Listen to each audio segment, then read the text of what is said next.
Olá, muito boa tarde para você. A partir de agora, eu, Thiago Maffessoni, te faço companhia aqui no Sob Medida, mais uma tarde juntos, né? E já chegou sexta-feira.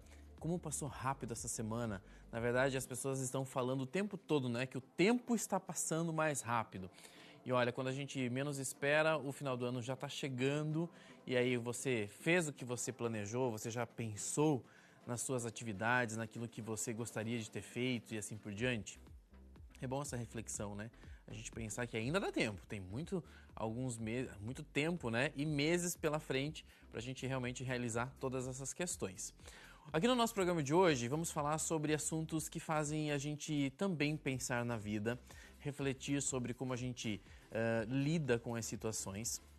E olha, vamos falar sobre amamentação e também como essas mulheres que estão amamentando, elas precisam ter uma saúde mental em dia, como isso faz diferença para elas, para o bebê, esse momento tão especial, né? E a gente vai estar debatendo um pouquinho sobre isso já aqui no nosso programa. Também vamos falar sobre relacionamento e como você inicia um relacionamento já pensando na separação de bens. Será que é possível isso? Será que vai ser um relacionamento saudável? Como é que a gente vai casar já pensando em separação? Não é melhor pensar em união total? Enfim, a gente vai estar debatendo também por aí sobre esse assunto. E também vamos falar sobre mulher. Como é ser mulher?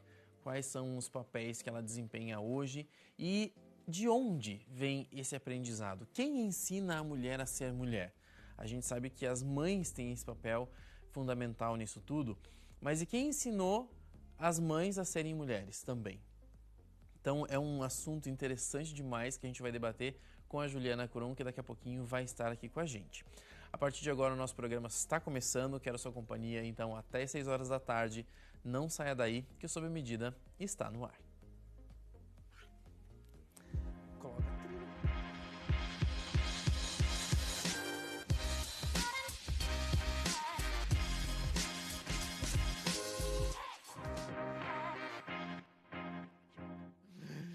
E olha só, gente, nós vamos começar o nosso programa falando sobre um assunto que eu acho tão importante a gente debater, conversar.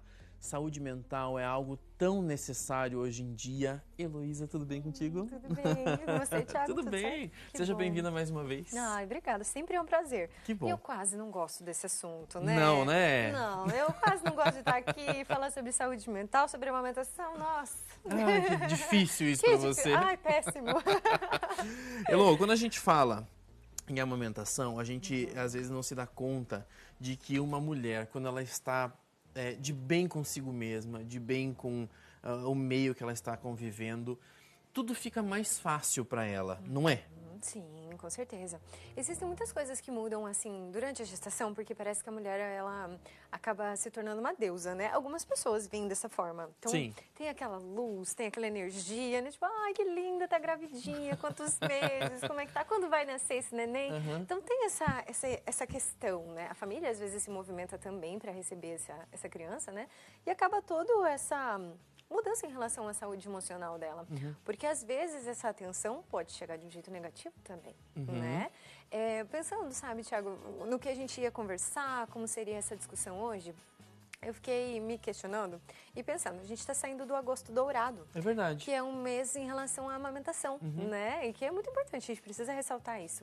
A amamentação, o aleitamento materno, ela tem muitos benefícios para a criança e pouco se fala sobre essa questão da saúde emocional dessa mãe que vai amamentar. Certo. Parece pouco, mas as pessoas falam assim, é só colocar no peito, comprou uma bombinha, estimula a produção de leite, né?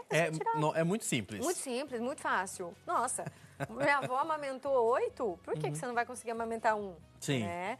Então, começar com essas falas acaba poluindo essa amamentação que vai chegar. E aí a gente tem em contrapartida, setembro que está começando hoje, prevenção de suicídio. A gente precisa falar sobre essa saúde mental dessa mãe também, né? É verdade. Porque aí, começando a questionar e pensar, Thiago, a amamentação, muitas vezes, ela não é tão doce quanto ela parece ser. Tão fácil, né?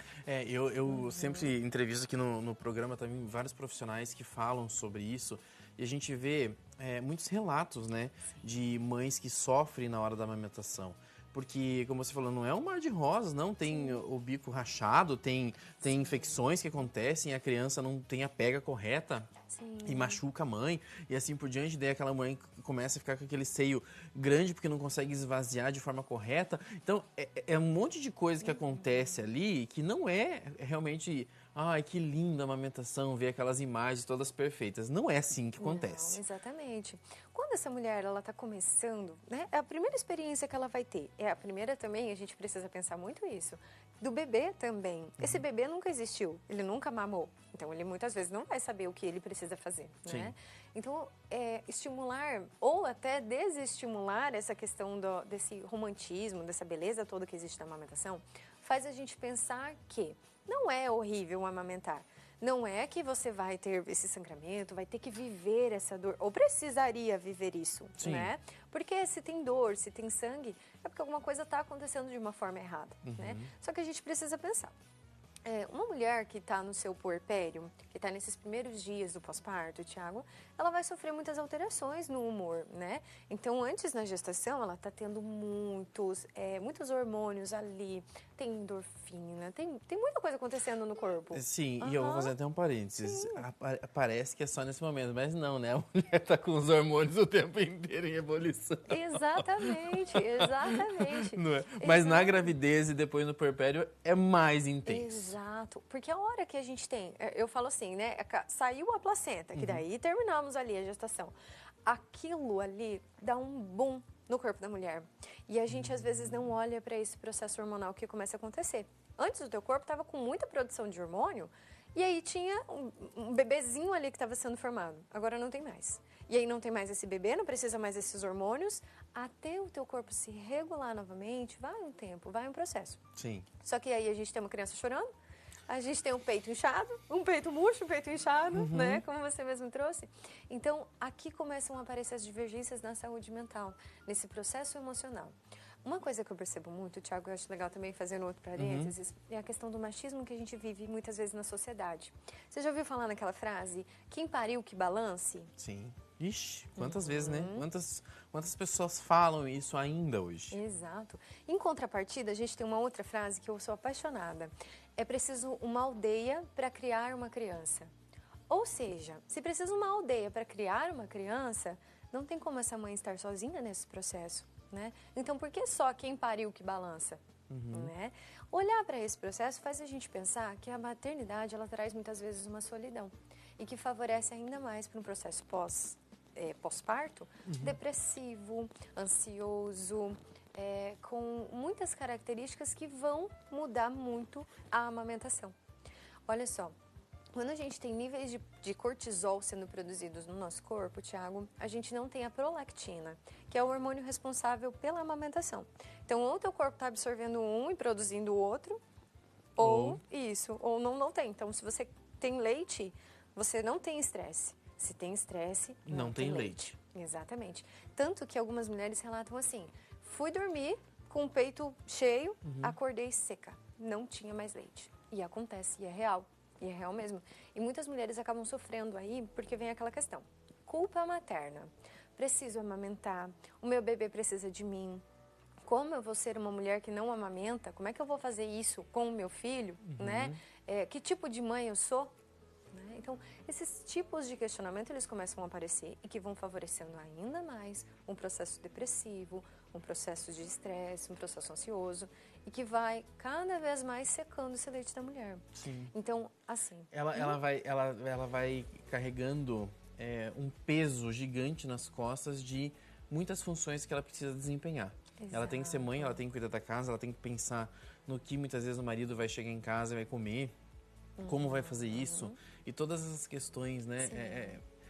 Pode parecer uma coisa, talvez, comum para algumas pessoas, mas a gente não poderia deixar isso se tornar uma coisa comum. A gente tem que pensar e olhar de uma outra forma para todas essas questões, né? Sim, com certeza.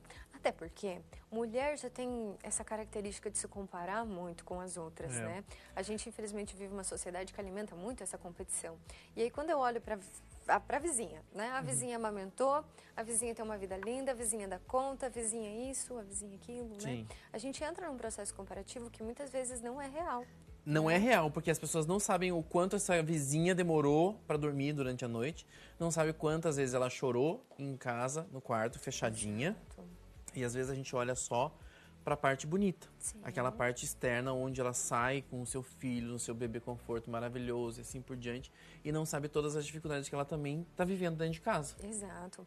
E até às vezes, vamos pensar pelo lado positivo, Vamos pensar. a gente pode olhar assim e pensar, essa vizinha talvez pode ter se preparado antes, Também? né? Aí entra, por exemplo, a questão da psicoterapia, a questão da consultoria da amamentação, uma orientação para os pais, tanto para a mulher quanto para o marido, né? Para a família, a sogra, as avós, né? Sim, que todo mundo que vai conviver ali com esse povo, né? Exato, porque daí muitas vezes assim, a mãe está super preparada, ela sabe o que ela vai enfrentar, que essa descarga hormonal vai acontecer, que vão ter essas mudanças, o marido sabe disso, sabe do preparo para apoiar a esposa nesse processo, mas aí vem a mãe ou a sogra e fica, mas tem que fazer isso, mas olha, faça isso é bom, mas essa criança está chorando, é fome, né? Só que muitas vezes não é só isso, tem todo um processo. Então acaba chegando uma forma muito poluída essas informações. Sim. E para a mulher que já está sensível nesse momento, aí mais um fator de risco para uma depressão pós-parto, né? Eu preciso voltar numa coisa que você falou, Sim. e eu achei tão interessante, porque a gente vai voltar literalmente nos... Eu não diria nos primórdios, né? Porque não vamos exagerar. Mas lá na época dos índios, onde era muito mais natural, né? Quando você falou da aldeia, que é necessário uma aldeia, né, para cuidar de uma criança, realmente isso é uma realidade, porque a criança nascia e por mais que a mãe tenha essa necessidade de cuidar do filho, amamentar e tudo mais, mas essa criança, ela vivia no meio de todo mundo e todo mundo olhava para essa criança. Hoje as pessoas são mais individualistas. Sim. Ou seja, eu tenho meu filho, eu vou ficar na minha casa, não quero que ninguém dê palpite sobre como eu estou criando, de que forma eu estou criando, se está certo, se não está certo. E isso faz com que as pessoas não tenham essa troca de informações, essa socialização de conhecimentos, não é? Exatamente. Sabe, Thiago, eu penso muito que a gente tem vivido numa sociedade muito doente, sabe? E isso, claro, vai afetar a amamentação, né? Tem esses respingos nesse processo. Claro. Hoje a gente vive uma sociedade que ela preza muito pela questão da praticidade, né? Porque amamentar não que seja difícil ou que tenha alguma burocracia nesse processo. A gente só precisa pensar. Adaptação, pega correta, ver se esse bebê também não tem nenhuma questão que possa prejudicar. Às vezes a linguinha, o freio na língua, né? Sim. Pode ser uma questão. Então, assim, tirando isso, a amamentação é muito um hábito, uma prática, paciência de esperar aquele leite no momento dele, né? Porque tem as fases do leite. De entender como essa criança também existe no mundo, né? A gente ignora às vezes que a criança também tem esse processo. Né? Claro. E aí nessa vivência mais individualista, eu percebo que muitas pessoas elas esgotam-se de todas as formas e aí quando a gente precisa dessa doação, desse momento, não tem o que fazer. Exatamente. Porque muitas vezes essa mulher, quando ela vai ter essa criança, ela já está esgotada, né? E aí tem essa criança que não dorme, que chora à noite. E como é que eu acalmo isso? E aí eu tento trazer a prática, eu tento trazer a praticidade das coisas no dia a dia. Então, assim, se eu posso fazer isso rápido, eu vou fazer isso rápido, porque eu tenho que fazer outra coisa lá na frente. Exato. E assim você vai eliminando contatos com outras Exato. pessoas, com outras coisas, com outras questões, né? Sim. Eu sempre brinco assim, né? As pessoas comparam muito, por exemplo, minha avó criou 8, né? E tá todo mundo bem, né? Mas se tinha uma rede de apoio, antigamente as pessoas moravam com a família, as famílias eram muito grandes, né? E o primeiro filho ajudava a cuidar do oitavo. Exato, lá em casa é assim, né? Da minha mãe, que é a penúltima, para minha tia são 9 anos. Então, quando a minha tia nasceu, a minha tia mais velha, ela já estava casando. Né? Então, tinham pessoas para estarem ali, para cuidar. Não que fossem vivências saudáveis, né? Sim. Mas tinham pessoas ali, né? As comunidades eram unidas. E verdade. hoje em dia não se tem mais isso. Às vezes, até quando a gente fala sobre vamos fazer uma movimentação, as pessoas olham e falam, nossa, vou ter que sair de casa, vou ter que socializar. Ai, não quero.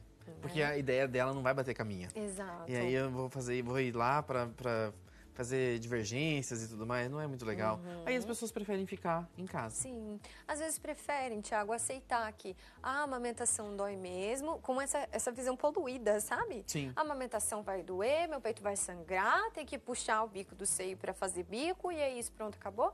E às vezes até eu acho engraçado quando a gente começa a explicar, fazer essa orientação para os pais, eles ficam, nossa, mas não precisa fazer isso, não precisa machucar. Não, não precisa, né? E é através dessa vivência, por exemplo, o que a gente está fazendo aqui hoje, de debater, de discutir, né?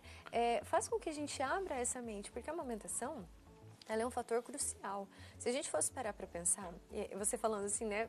Voltando para a questão indígena, da raiz da coisa toda, indígenas não usam mamadeira, não usam chupeta. Não, você vê os índiozinhos já grandinhos lá mamando, não sei até hoje. Exato. E ninguém vai olhar para essas crianças e falar assim, Thiago, porque isso é feio. Isso é errado. Errado. Não, eles apoiam, eles incentivam. É a natureza. Exato. Eu gosto muito de pensar essa questão. É uma coisa natural, é uma coisa biológica nossa, é uma coisa que faz a nossa existência permanecer, né? E adaptar, claro, salvo raras exceções, porque, por exemplo, a fórmula ela é muito importante, sim. Em muitos fatores ela salva a vida, sim. Mas é um auxílio, não um caminho principal, né? Só que quando a gente... Eu adoro perguntar isso, né? E aí, o que você acha sobre a amamentação? Aí as mulheres falam, mas vai doer. Vai não sei... Não, não é assim. Essa não é a sua experiência. Essa é a experiência de outra pessoa. A sua experiência pode ser diferente, se você se permitir viver algo diferente. E tudo isso vai ficar melhor, vai ficar mais saudável quando você tiver essa saúde mental, quando você tiver todo esse momento seu muito mais livre, muito mais solto, sem esse estresse, sem esse julgamento às vezes da sociedade, essas comparações que você faz com outras mães e outras mulheres e assim por diante. Como isso interfere e faz diferença, né? Sim, com certeza. Eu conheço uma pessoa, que é uma mulher, né? Que ela amamenta em tandem, que é quando você amamenta os dois filhos juntos, né? Então ela tem um menino que tem, se eu não me engano, 5 anos e uma menina que tem 2. Então, assim, ela amamenta os dois, né? Então, assim, pra ela, o corpo dela, isso é tranquilo. E ela se sente bem. E eu sempre uso ela de exemplo e falo pra ela isso, né? Porque ela é um exemplo para outras pessoas. Não é porque o seu filho fez 6 meses que precisa desmamar.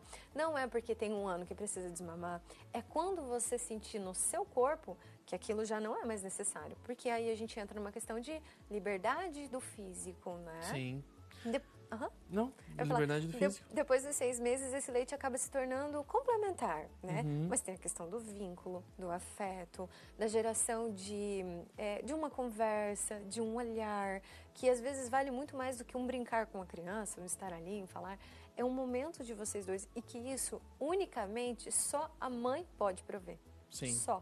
Esse afeto, o leite, outras pessoas podem prover, a gente tem banco de leite, o pai pode fornecer esse leite, não tem problema. Mas esse afeto entre mãe e bebê é único e exclusivo, né? A gente precisa relembrar isso. Olha, eu conheço, inclusive você me fez lembrar de uma enfermeira que eu conheci lá em Pato Branco e que ela também amamentou durante muito tempo. Ela tem vários filhos, eu não sei se ela não tem 7 ou 8. Olha só. A Sandra, eu vou conversar com ela, que eu ainda tenho ela nos meus contatos, enfim. Quem sabe eu faço uma chamada de vídeo com ela e a gente converse sobre isso também.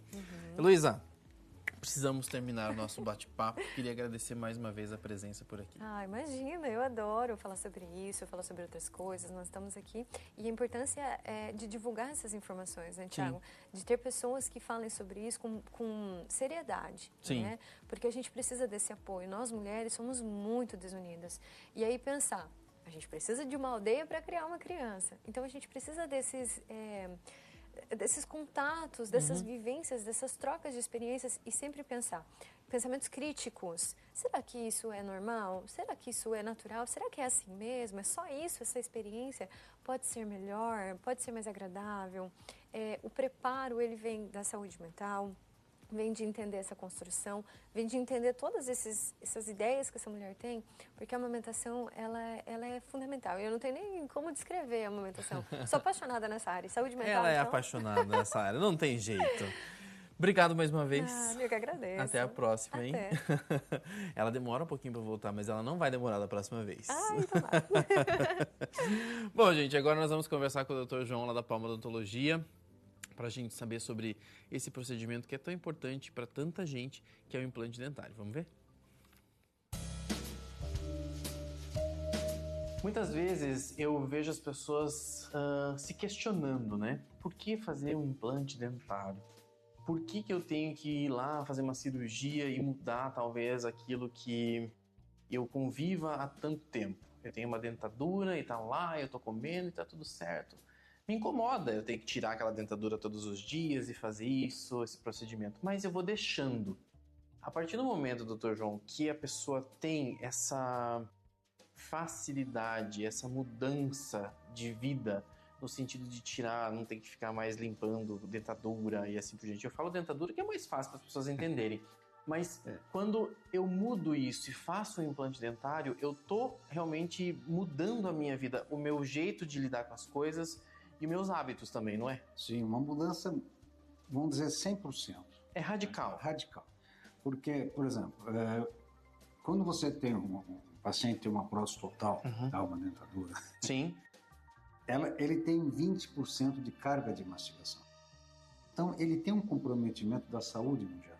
Certo. Tá? Ele não consegue mastigar, triturar os alimentos. É como se ele tivesse uma mordida fraca. Uma mordida fraca. Tá. Ele tem uma porcentagem de carga de mordida bem menor. Por melhor que seja uma prótese muito bem elaborada, bem coladinha, fixa, ok. Ele não tem porque ela tem mobilidade, ele não tem uma mastigação. Certo. A partir do momento que você fixa essa prótese com implantes, os implantes são pilares que vão sustentar a prótese, você pode chegar a 95% de carga de mastigação. É quase como se fosse natural. É bem perto do natural. Por isso que alguns anos atrás se falava até em terceira dentição. Hoje não se fala mais. É verdade, né? Eu nunca mais ouvi falar em terceira dentição. É logo no comecinho dos implantes. Por quê? Porque oferece essa condição ao paciente. Tá? Então, só de pensar na saúde do paciente já melhorou bastante. Sim. Tá?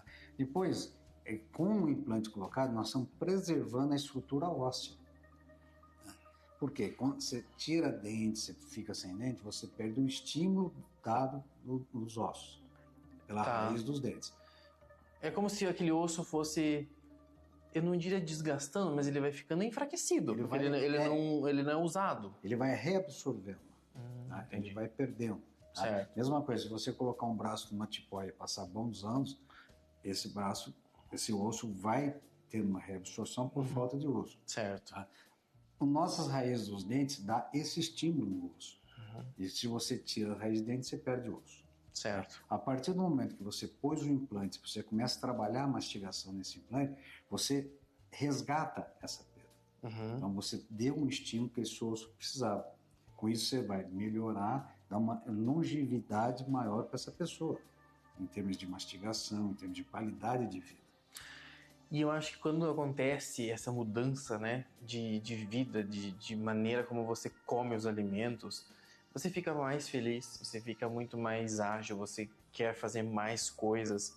E não é a parte só estética, né, Dr. João? Quando a gente sabe que quando você vai fazer um implante, principalmente na parte da frente, os dentes posteriores não, anteriores. Anteriores ou posteriores? Anteriores.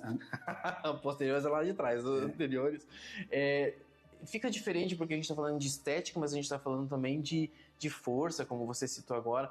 Muda o jeito que a pessoa vê as coisas, Muda né? tudo, porque primeiro que dá muito mais conforto. Né? E não tem aquele trauma, se um dia a prótese desloca, se cai, eu tenho que tirar essa prótese para higienizar. Sim. Então, dá esse conforto à pessoa. Então, com isso tudo, não só ela está cuidando da saúde, melhorando a qualidade de vida dela, aí entra o lado, por que ela vive melhor? Porque ela tem melhor saúde. Sim. Ela tem muito mais disposição, porque ela consegue se alimentar melhor, tudo mais. E esteticamente, ela volta muito perto do natural. E uma das coisas que eu acho muito interessante de falar é que às vezes a gente imagina que são só pessoas com mais idade. Por mais que você que esteja acompanhando nosso programa, às vezes tenha mais idade, porque já passou por muita coisa e assim por diante, e aí tem esse problema, mas pessoas jovens também precisam fazer o implante dentário. Eu, ao mesmo tempo, fico um pouco chocado com tudo isso, mas são acidentes, são problemas de saúde que levam esse paciente a necessitar isso, né? Sim, os traumas, as patologias, por exemplo, tem várias patologias na própria cavidade oral, as patologias periodontais. Sim. 70% das perdas dentárias na atualidade são causadas por patologias. Uhum. Então as pessoas perdem seus dentes e começam a usar prótese, começam a ter perda. E o implante vem resgatar tudo isso. Tá vendo, gente? E aí, quando a gente fala em implante dentário, a gente tá falando do Dr. João, que é especialista nessa área, trabalha com isso há muitos anos e tem total credibilidade para dizer para vocês o que é melhor, o que não é melhor, essas análises que precisam ser feitas. Precisa fazer enxerto, não precisa fazer enxerto, tem que mudar isso, dá para fazer carga imediata, não dá. Ele sabe tudo, tá? Então vem para aqui, vem para cá, que ele vai te ajudar. Dr. João, obrigado mais uma vez. Thiago, obrigado. Volte sempre. Valeu, até a próxima.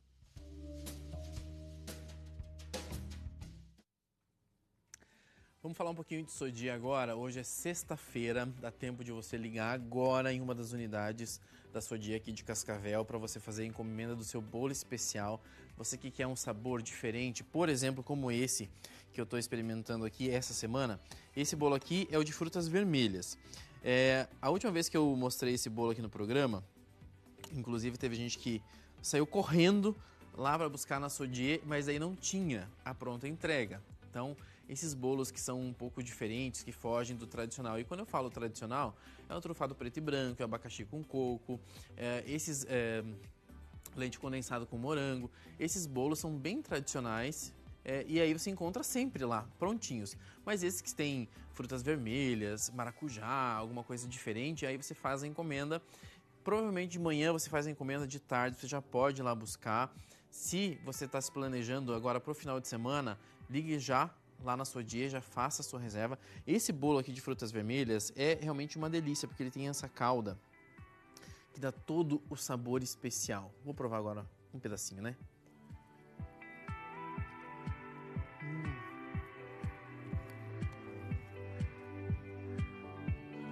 É muito bom, gente.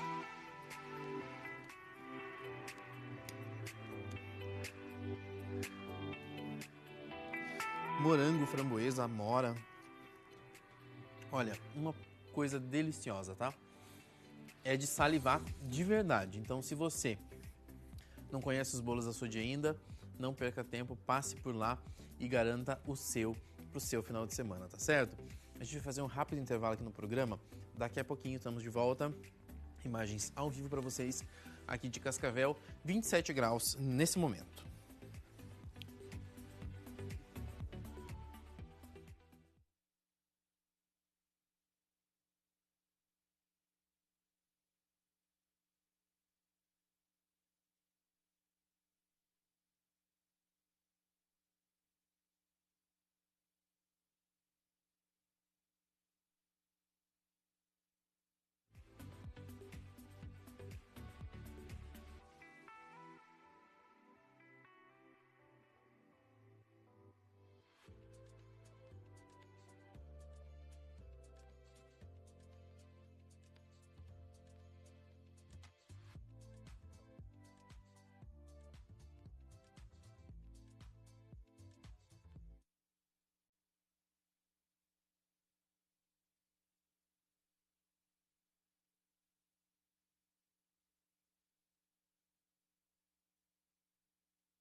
Quem me faz companhia aqui na Inspire Ambientes hoje é a Caroline. Tudo bem contigo? Tudo bem, e você, Tudo Thiago? bem também. Conhecia a loja já? Conhecia, já conhecia. Que bom. E olha, se você não conhece a loja, faça como ela. Já venha conhecer, aproveitar, conhecer todos os produtos. Tenho certeza que você não vai se arrepender, vai fazer um ótimo negócio. Mas a Carol está aqui comigo para a gente mostrar um projeto lindo que elas fizeram aqui. Ela com a parceira de trabalho também, que daqui a pouco, em outra oportunidade, você vai conhecer também. Mas é uma sala de estar. Isso, uma sala de estar. Você gosta do branco, né? Então... Bastante. O branco, cores claras, que a gente pode mesclar com outras cores também. Outras texturas, né? Vamos mostrar um pouquinho para eles? Vamos, porque, olha só, nós estamos com esse estofado aqui, que ele tem essa curva. Isso, né? Esse formato mais orgânico, né? Na verdade, nesse ambiente a gente pensou em utilizar ele como chave, né? A peça-chave dessa composição. Até quando você entra na sala, é ele que chama a atenção. Isso, é o que mais chama atenção pelo formato dele, o formato que abraça, né? Que traz essa sensação do aconchego na sala de estar. Mas aí vocês usaram alguns elementos, esses elementos mais com cor. Sim, aqui a base dele é uma base neutra, né? Esse tom cinzinha claro, e a gente gostou dessa composição com o terracota. Então ele se repete nos detalhes ali também, no tom mais amadeirado também dos outros elementos, né, que a gente consegue compor nesse espaço. E eu acho super interessante, porque o Edu vai mostrar pra gente que as poltronas que fazem parte desse ambiente também são claras, mas os pés têm essa pegada da madeira, que justamente tem essa mesma cor. E esse tom quente, né, que tá bem alto, então a gente consegue mesclar com essa composição. Aqui a gente trouxe também a utilização desse, que remete aos materiais naturais, né? Então acho que fica uma composição bem bacana. Sabe que eu gosto muito dessa ideia também do claro, e aí você utilizou. Tem a madeira, mas tem um espelho aí no meio, que a gente vai mostrar pra vocês, porque esse espelho, ele também, por mais que eles não estejam na parede, mas ele dá essa sensação de ampliar um pouco o ambiente de onde ele estiver. E dá uma quebrada, né, ali nos materiais que estão mais opacos. Tem uma reflexão ali também, né? A gente consegue mesclar tudo isso. Vocês chamam de buffet? Esse sim. É um buffet. Eu achei ele super bonito, essas composições nas portas. Remetem justamente isso que você falou, esses materiais, isso que a gente pensou, para trazer um pouquinho disso também para o espaço, né? Essa palhinha ali na frente, tem esse aspecto mais vazadinho ali. E dá um charme todo especial, né? É nesses detalhes, né, que fazem a diferença. Você sabe que eu acho que a arquitetura, quando você projeta uma casa, projeta um escritório, você projeta, sei lá, um ambiente especial, você também não deixa de pensar em como ele vai ser composto. Isso faz diferença, não faz? Faz toda a diferença. Você tem que pensar, e para quem que vai estar utilizando o espaço também, para estar sabendo o que você vai colocar ali, né? Então, e tem que ver muito o dia a dia da pessoa, se vai ser prático, se não vai. Então, tem tudo isso. E como a gente está mostrando aqui, esses móveis estofados, poltronas, enfim, claras, hoje em dia a gente sabe que existem tantas possibilidades de impermeabilização que facilitam e prolongam a vida desse objeto também. Às vezes muitas pessoas, os clientes, assim, perguntam essa questão da manutenção ali, mas hoje em dia, ainda bem que temos essas possibilidades, né, que a gente pode estar utilizando essas cores mais claras. Mais claras e dando um toque tão especial, né? Sim. Aqui a gente usa a cor em alguns detalhes só, então a base geralmente é mais clarinha, que permite outras formas de compor, né? Então... E até porque uma das coisas que eu sempre gosto de falar, e eu acho que eu faço isso a vida toda, é quando você compra um móvel claro, que seja nesse cinza, no branco, ou até mesmo off-white, enfim, você consegue colocar almofadas de cores diferentes. Com certeza. E você varia o teu ambiente, né? Isso com o tempo você pode ir alterando, né? Enjoa de uma cor, você pode estar trocando, fica bem mais fácil, né? Não precisa estar trocando toda a base ali, o móvel mesmo. Então, acho que fica bem tranquilo. Muito bem, gente. Olha, possibilidades infinitas para vocês aqui na Inspire Ambientes. Passe por aqui, venha conhecer todas as possibilidades para deixar sua casa, o seu ambiente, que seja no seu escritório, enfim, onde você estiver, de uma forma muito mais bonita, muito mais aconchegante.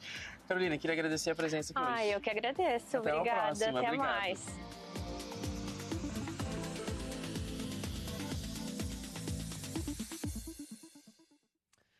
E E olha só quem eu recebo no programa de hoje. Juliana Krum, tudo bem contigo? Tudo bem, e você? Tudo bom, seja bem-vinda mais uma vez. Obrigada. Pra gente falar sobre... Gente, ela me falou assim, vamos falar sobre o feminino. Às vezes as pessoas ficam pensando, meu Deus, o que isso quer dizer?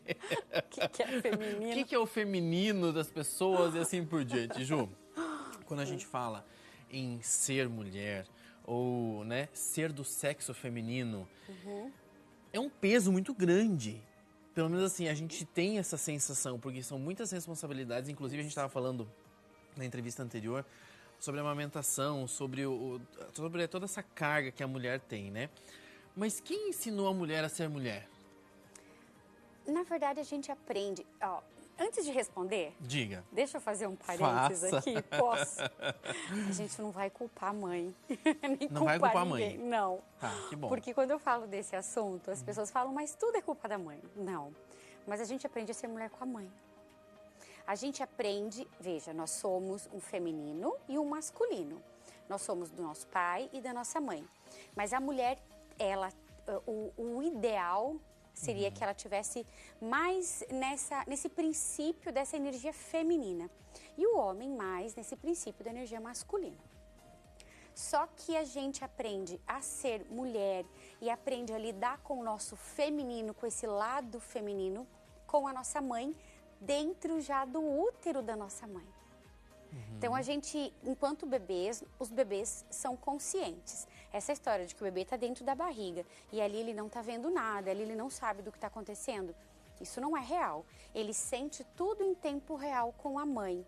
E ele sente o que a mãe sente, ele vive o que a mãe vive e ele não consegue separar. Ah, isso é da minha mãe, isso é meu. Ele está sentindo junto.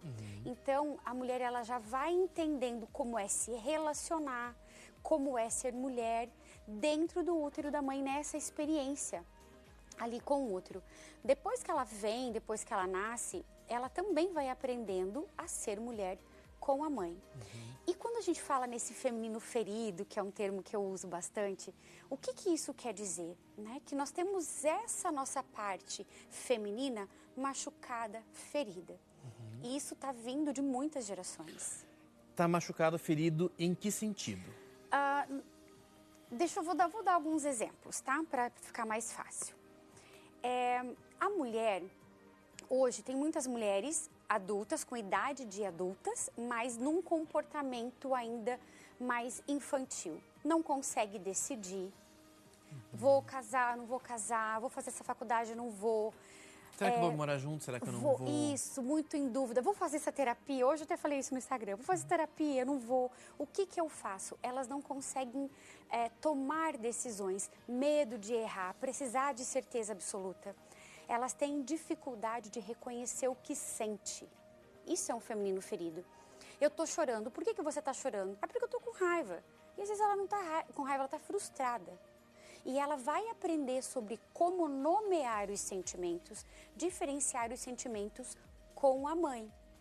Mas como a mãe vem já de gerações e gerações também feridas e muitas vezes a mãe não está disponível emocionalmente para aquele filho, para aquela filha, então ela também não sabe como lidar com isso. Então a gente vem com esse feminino mais fragilizado. O ferido é um nome mais, fica mais fácil para entender. Sim. Mas é um feminino que não tem o seu lugar. Mas aí, por exemplo, a gente também entraria essa questão que envolve a responsabilidade, no sentido de as mulheres hoje, e eu não estou dizendo que elas não possam ter responsabilidade, que sejam independentes, que sejam um monte de coisa, não é isso.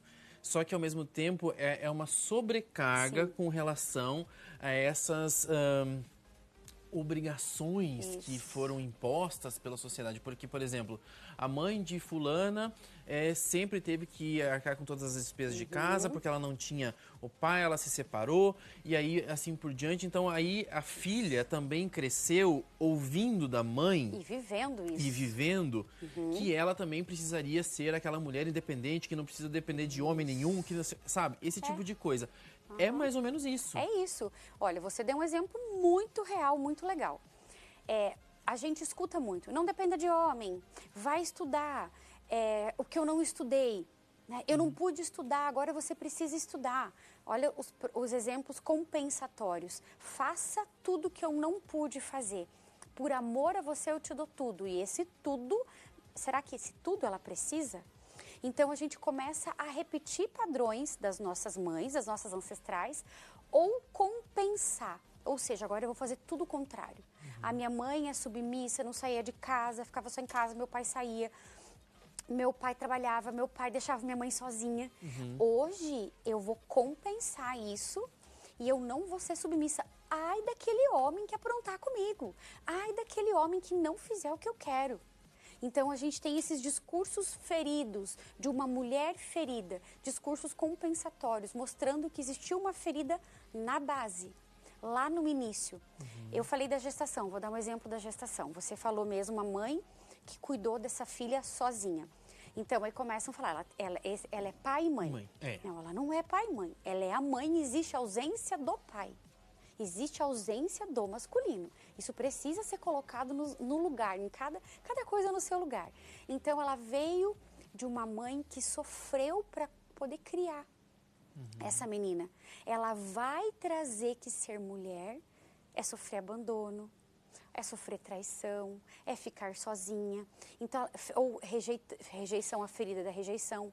Então, ela vai tender a usar capas protetoras, ela vai se proteger, não se entregando, se blindar, exatamente, não se envolvendo numa relação realmente com entrega, não consegue se entregar, não consegue confiar no homem, disputas com o homem, disputas com outras mulheres. Sempre com desconfiança. Sempre com o pé atrás. Sabe aquela coisa, eu vou, mas sempre com o pé atrás? Sim.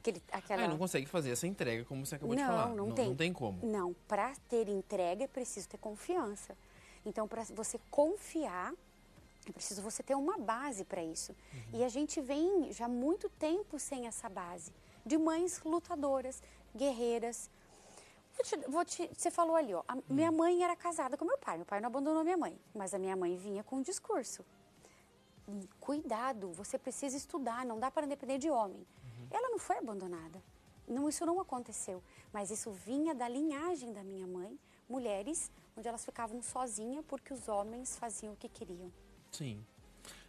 E entra justamente nisso que eu ia citar agora, que você iniciou que não é culpa da mãe. Não vou culpar todas as mães, não é assim.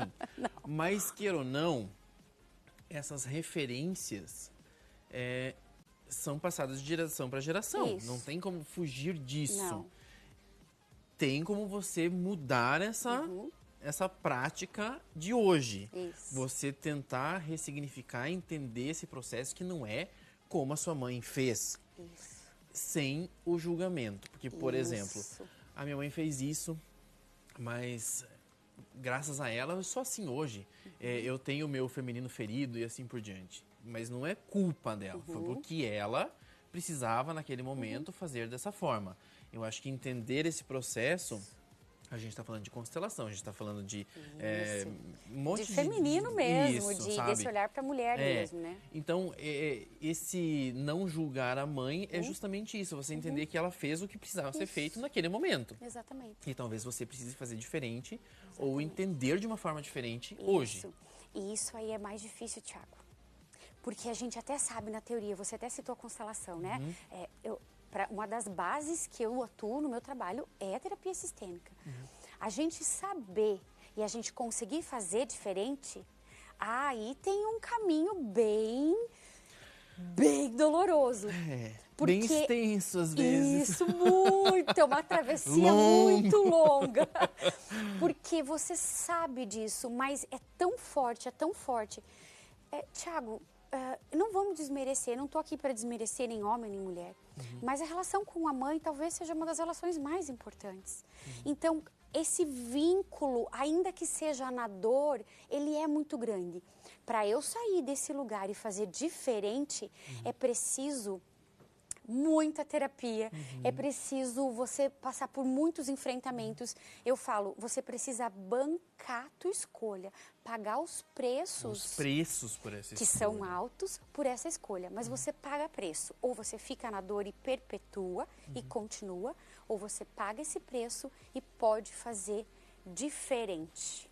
Você sabe que eu vou usar um exemplo assim que é bem ruim, na verdade. Mas é uma verdade. Porque às vezes a pessoa tem aquela ferida que tá ali há um tempão e tem aquela casca horrível e ela não cicatriza de jeito nenhum. Às vezes você tem que pegar e arrancar fora, tudo mesmo. Passar realmente um outro remédio para fazer ela cicatrizar. Mas às vezes é necessário, porque essa dor de você tirar essa casca, você tirar todas as coisas ruins, é difícil, é desafiador, mas não é impossível. Não é impossível. Cada mulher vai ter o seu tempo e o seu processo para isso. E a gente tende a fazer um movimento, aí você fala, nossa, agora eu acho que eu tô melhor. Daqui a pouco acontece uma situação parecida que faz você parece que você volta para aquele lugar. Não, você não volta. A gente tende a trazer os mesmos sentimentos e experiências que nós já conhecemos. Mas é possível fazer diferente. Mas muitas vezes é isso. Você deu um exemplo ótimo da ferida. Eu, como enfermeira, para mim faz muito sentido. Não é? Às vezes tem que arrancar tudo. Arranca essa ferida e não é aqui. Quando a gente fala isso, Thiago, eu dou um lugar para as histórias. A história que eu vim, a minha história de vida, a história da minha mãe, a história das minhas avós, do meu pai. Eu dou um lugar para todas essas histórias, porque elas existem. E eu vim por causa dessas histórias.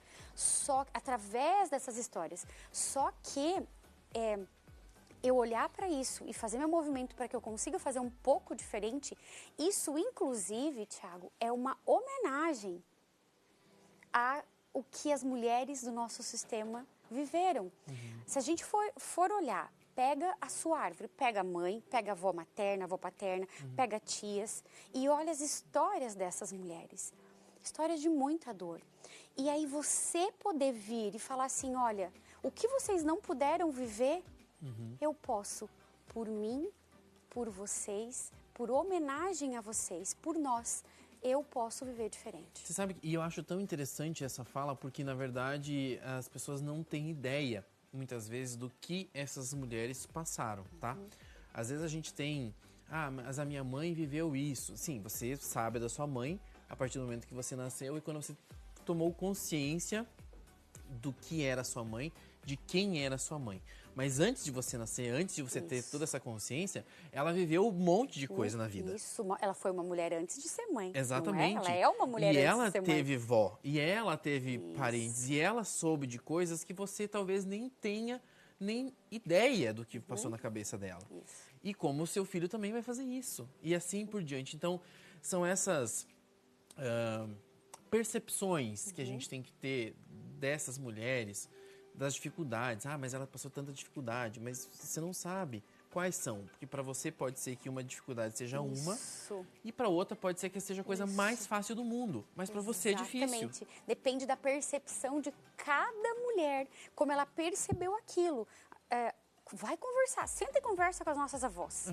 Senta e começa a pedir para a avó contar como que foi a vida. Ali é uma cura, só de ouvir o que essas mulheres passaram e às vezes a minha avó conta coisas que parece que foi simples, eu olho aquilo como? Simples? Simples isso, que dor! Mas para ela aprendeu dessa forma, que tinha que ser assim. Isso, e essas histórias, elas não acabam porque as pessoas não existem mais. Elas continuam perpetuando e se repetindo. E eu falo, Thiago, ninguém precisa acreditar. É igual a gravidade, só não se joga do prédio. Não é? Só não se joga, mesmo que você não acredite. Ela tá ali. Ela tá ali, você não vê, você não sabe, mas não se joga do prédio. Essas histórias não é papo, não é só coisa de constelação. Não, isso acontece e muitos autores, tem muitos livros que relatam que as histórias se perpetuam, ou elas acontecem igual, ou vem história de compensação daquelas feridas lá do passado. Gente, que legal esse nosso assunto de hoje. Eu adorei. E eu não posso falar que a outra vez a Juliana veio toda de preto, da cabeça aos pés. Hoje ela veio de branco da cabeça aos pés. Ela é um bipolar aqui, ó. Geminiana. Ju, obrigado mais uma vez. Eu que agradeço sempre, Thiago. É uma delícia te receber, você sabe disso, gosto muito de você. Eu e também. volte sempre por aqui. Venho, você sabe, é só me chamar que eu tô aqui. Um beijo pra você. Um beijo. Bom final de semana. Pra ti também. Gente, você já me segue nas redes sociais? Não me segue ainda? É super fácil. É só você me acompanhar lá, Thiago Maffesoni. Muito fácil, muito simples. PGM Sob Medida. Você vai acompanhar o nosso programa também, todas as pessoas que passam por aqui. ktv.com lá no Facebook, sempre ao vivo para vocês. KTV no YouTube também, muito fácil. E aí nós temos o nosso portal também, ktv.com, onde você tem programação ao vivo e notícias atualizadas, tá certo? Vamos com imagens ao vivo para vocês de Toledo, nossa cidade vizinha, agora nesse momento ao vivo. Agora já é quase 6 horas da tarde, o sol já está se despedindo desse dia, né? 28 graus, hoje 1º de setembro, dia de assoprar canela, para quem acredita. Não é, Letícia? Tudo bem contigo? Bem. Olha, uma tava de branco, a outra toda de preto. São contrapontos nesse programa hoje. Lê, a gente vai falar de um assunto que é delicado demais. Delicado, polêmico. Polêmico. Por quê? Porque quando você vai começar um relacionamento, você já tem aquela ideia, né, de paixão, de coisas boas, de coisas alegres, de coisas festivas. Isso mesmo. Mas aí quando você pensa num contrato, a gente já tem que pensar como é que a gente vai casar, a gente vai casar com separação de bens, a gente vai casar... E aí, como é que faz pra ter essa discussão com a pessoa? Ó, primeiro, se você tá bem no início do namoro, gente, fica tranquilo, não precisa pensar nisso agora, né? Vamos por partes, tá? Vamos por partes. Agora, se você já tá num relacionamento, assim, duradouro, vamos pensar em casar, ou você chegou e falou, não, eu acho que essa pessoa eu quero ficar o resto da minha vida. Eu acho que é ela. Eu acredito, assim, querido, eu acho que depende muito, e isso é uma coisa que tá muito falha, né, atualmente, que depende muito também da maturidade do relacionamento e quão consolidado tá isso. Porque, por exemplo, para nós, seres humanos, as coisas precisam fazer sentido pra gente aceitar ou não. Certo. Não tem problema se você fizer uma separação total, por exemplo. Se você concordar, o seu digníssimo e sua digníssima concordar. Mas para isso tem que ter um sentido. Tem que ter uma explicação, tem que ter um porquê. O total também. Então, eu vejo, por exemplo, que algumas pessoas falam, não, mas tem que ser total, porque senão vai dar a impressão que não ama. Né? Não, mas se for separado, então já tá pensando na separação. Não é bem por aí, né? Mas aí você falou dessa questão do relacionamento, da maturidade do relacionamento. Isso. E eu já fiquei pensando na maturidade das pessoas que estão nesse relacionamento. Isso mesmo. E aí que entra muito essa questão da comunicação. Porque, por exemplo, às vezes você quer uma coisa, eu quero outra. Sim. Mas, se a gente for parar pra pensar, o total de bens, ele é meio chato. Se a gente for racionalizar. Mas assim, claro que eu não tô pensando em separar, claro que não é isso. Mas se você concorda, tá tudo bem. Se seu parceiro concorda, tudo bem. Então vamos procurar as informações. Eu não sou advogada, tá, gente? Então não posso entrar nesses termos. Não, eu só tô falando psicologicamente do caso. Isso, por favor. Mas assim, basicamente a gente tem que trabalhar a comunicação no casal. E o engraçado é que hoje eu tava conversando isso com meu marido. Porque eu falei, eu não vejo problema se a gente for fazer uma parcial. Mas por quê? Porque a gente já tem uma comunicação boa, a gente já tem uma linguagem. E meu marido é advogado. Eu falei assim, mas qual que é as vantagens se a gente for fazer isso? E ele foi me explicando. Não vou conseguir replicar, tá, gente? Mas ele foi me explicando ali, porque eu não quero falar bobagem. Mas, assim... E eu até comentei com ele, eu falei, poxa, mas para nós, como a gente já tem uma boa comunicação, a gente é muito transparente, que precisa dessa transparência no relacionamento também, e aí que entra a maturidade, que é conseguir ter um diálogo, conseguir falar sim, conseguir falar não, ter essa flexibilidade que a gente precisa trabalhar primeiro.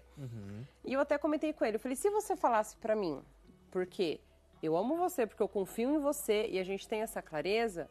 Eu sei que se você falar, olha, o ideal seria a gente tomar a decisão de tal, eu vou confiar em você porque eu realmente sei que você tomou a melhor escolha para nós dois. Para vocês dois. Mas assim, a gente já tem um longo tempo de relacionamento e também a gente conversa sobre isso de uma maneira natural. E para muitos casais, falar sobre bens, falar sobre dinheiro é tabu. É tabu, né? É um tabu muito grande.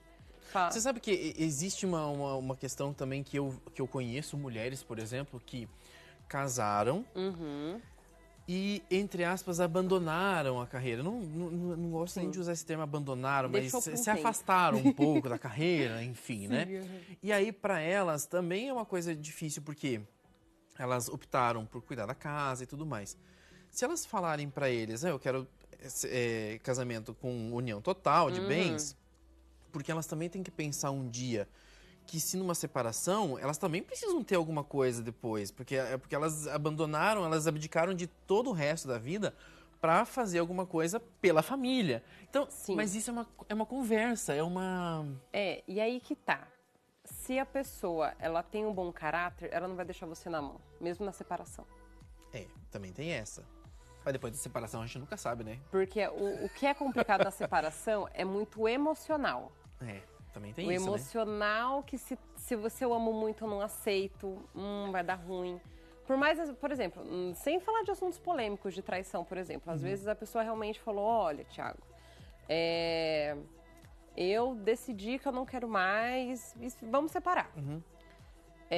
E não tem nenhuma pessoa envolvida, nada, realmente eu não estou mais satisfeito, não estou mais feliz, e tomei essa decisão. Tudo bem, direito seu, né? Cabe aí fazer uma terapia de casal? Cabe, mas tudo bem. Mas a terapia já foi. Mas ok, né? É tomada de decisão da pessoa. E se ela tomar essa decisão e ela de fato querer separar, não querer, então assim, pode ser que o seu ego seja machucado.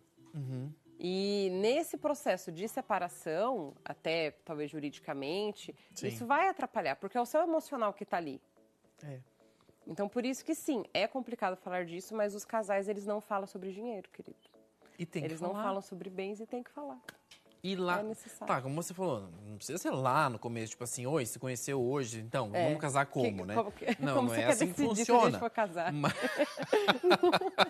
não só vai sair correndo. Eu até coloquei ali, ao começar um relacionamento, mas tudo bem, começar um relacionamento que você que já veja... tá consolidado. Que ele vai ter um futuro, que você espera que eles tenham, né, uma longevidade, aí você também tem que pensar nisso. Isso mesmo. A gente não pode fugir dessa realidade. Mas, que nem eu falei, o problema é que a gente não fala de dinheiro. Lê, mas você na terapia de casal, que as pessoas te procuram para resolver isso, o dinheiro ele tá inserido nesse processo, não é? Não é uma coisa que as pessoas não conseguem fugir disso. Muito. Às vezes tem reclamação porque fulano gasta demais ou gasta de menos. Um tem controle demais das finanças. Porque os nossos bens eu não posso perder, porque eu não posso isso, não posso aquilo. Ou senão a pessoa ela tem tipo uma conta separada porque a outra é gastona. Eu falei, gente, vamos conversar? Vamos trabalhar esse diálogo? É melhor, entendeu? É mais simples. Simples não é, né? Mas assim, é muito melhor do que você esconder essa informação. Porque, por exemplo, eu não sei como que é o outro. Se o outro for meio ciumento, já vai falar, tá, se a Letícia guarda uma conta que tem tanto e eu descobri, o que ela já não esconde mais de mim que eu não sei? E aí vira uma bola de neve. E às vezes é só isso que eu tenho escondido. É só o sapato que eu quero comprar sem ele saber. Tipo, entende? Mas assim, claro que tem que ter acordos, entende? Então, tanto nisso tem que ter acordo, quanto no financeiro tem que ter acordo. Mas eu vou dizer pra vocês uma coisa. Isso é uma percepção minha. Minha. Vamos lá. Porque as mulheres acham que os homens não sabem que elas gastam dinheiro com alguma coisa. É do engano. É um engano tão grande. Porque eu conheço muitas mulheres, mas não é uma, são muitas. Que vão lá, não, porque eu vou comprar tal coisa, mas não vai aparecer no cartão, então eu vou pagar no dinheiro, porque ele não vai perceber. Gente, não é possível que um homem não veja que você comprou, tem 20 sapatos lá que surgiram do nada, não existe isso. Não é? Pois isso mesmo. Mas assim, claro que essa questão financeira, ela tem que ser muito bem conversada, então... E é isso que é difícil, por isso que a comunicação é importante. Porque às vezes o marido, a mulher, às vezes que é responsável por esse financeiro, ela às vezes não consegue explicar o porquê que é importante. E que nem eu falei, se pro outro não faz sentido, se pro outro não tem lógica, por que eu vou seguir? Por que eu vou fazer? Tá vendo, gente? Comunicação. Conversem, falem. É tudo. Não tenha medo de falar, porque isso faz parte do relacionamento. Se você começar um relacionamento que seja depois, né, e já tiver tudo certo, lá na frente vai estar tudo certo também. Isso mesmo, exato. Perfeito. Lê, obrigado pela presença mais uma vez aqui no programa. É sempre um prazer estar aqui com você. Adoro também. Volte sempre. Gente, desejo para você um excelente final de semana. Aproveite e curta bastante quem você gosta, amigos, familiares e assim por diante. Segunda-feira a gente está de volta. Espero a sua companhia aqui 5 da tarde. E agora você fica com o programa EPC. Um abraço e até segunda.